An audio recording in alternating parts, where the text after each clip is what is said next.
ভাইয়া ওই পাত্রীকে যদি নিয়ে আসতেন তাহলে ভালো হতো না? না না ঠিকই হয়েছে, পাত্রী তো দেখা লাগবো, পাত্রীরে দেখা লাগবো। আম্মা ইয়রে লইয়াও কে, চুমকিরে লইয়াও কে একটু।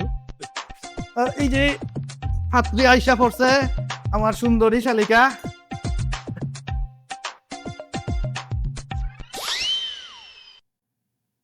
স্যার এই আমার হাত ছেড়ে না হলে কিন্তু আপনার বিয়ে ভেঙে যাবে স্যার। ও যা, আচ্ছা ওনারা দুইজন তাহলে একটু আলাদা যেয়ে কথা বলুক, কি বলেন? না, আপনি ঠিকই হয়েছেন, তারা তো নিজের মধ্যে একটু আলাপ করা লাগেই।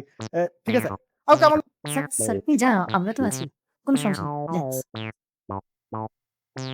আপনার বাবা আমাকে আমার খুব পছন্দ হয়েছে, খুব স্নেহশীল। আসলে বাবা মা বেঁচে থাকা বিরাট ব্যাপার। যাদের বাবা মা বেঁচে আছে তারা খুব লাকি। আপনি কিন্তু তাদেরই একজন। আপনার স্যালারি যে মাসে কত পান? ও আমার বেতন 1 লক্ষ। চলবে।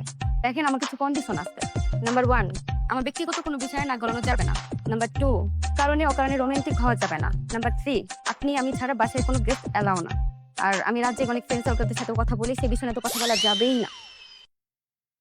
ও না, কিন্তু আমার তো আসলে আমি বিয়ে করতে চাচ্ছি কারণ আমার একটা ফ্যামিলি দরকার। ফ্যামিলি বলতে আমি চাই যে আমার বাসায় আত্মীয় স্বজন আসবে, আমার বাসাটা সবসময় গম গম করবে, একটা পরিবার মনে হবে।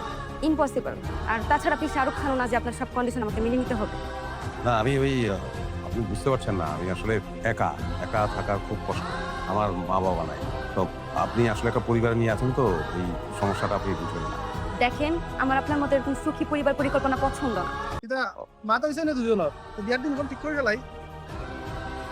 শর্মায় কইলাম না ভাই, আমার শালিকা বিলিয়ন একটা, বুঝছেন? এত নম্র, এত ভদ্র, ইলা ফাইতা না করেন আপনি।